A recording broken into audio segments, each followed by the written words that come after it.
কিয়ামতের আগে আগে আরো কিছু মানুষকে আল্লাহ পাক কিন্তু শূকর এবং বানরে পরিণত করবে। এই হাদিসটা কি জানেন?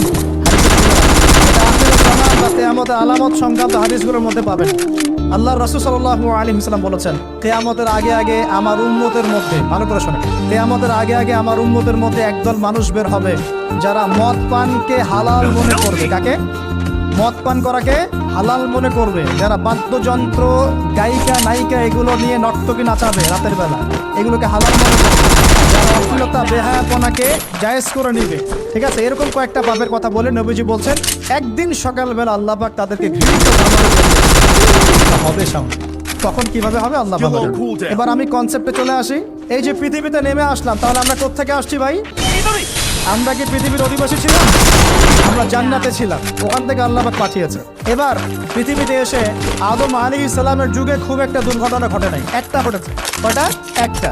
ভাই হাবিলের কুরবানি কবুল হয়, কাবিলের অন্তর্দাহ হয়, জ্বালা হয়। কেন হাবিলেরটা কবুল হবে, কাবিলের কেন হচ্ছে না?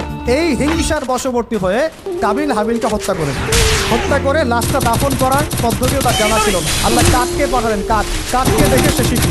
প্রথম দুর্ঘটনা হচ্ছে হাবিল কাবিলের দুর্ঘটনা। বলে রাখি, আজকেও নিজের ভাইয়ের বেশে বহু কাবিল মুসলিম সমাজের মধ্যে ঘুরে বেড়ায়।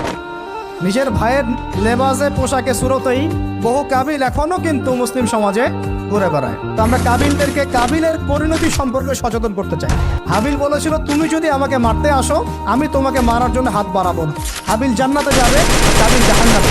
কেন কাবিল জাহান্নামে যাবে? নবীজি বলেছেন, পৃথিবীর প্রথম হত্যাকাণ্ড সংঘটিত করেছে কাবিল।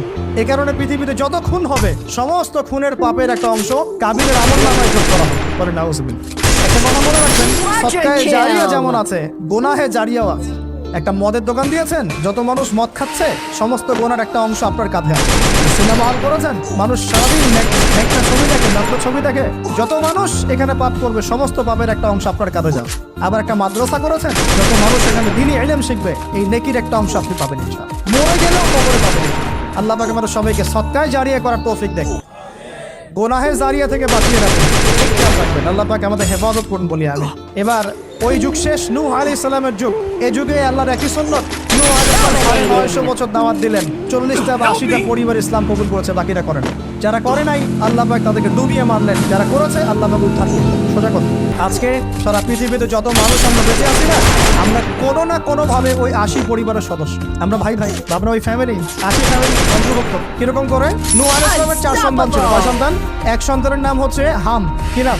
হাম। হাম ছিল একটু কালো বর্ণের। হামকে দিয়ে আফ্রিকার কন্টিনেন্টে যত মানুষ দেখছেন, ব্ল্যাক স্কিনের, কালো স্কিন, এরা সবাই হামের বংশধর। মজা না বিষয়টা? মানুষের অস্তিত্ব পৃথিবীতে, ইতিহাস, এগুলো খুব ইন্টারেস্টিং টপিক। ইতিহাস পড়তে থাকলে আপনি ডুবে যাবেন। কত কিছু বিশ্বে হয়েছে আর কত কিছু হবে সামনে।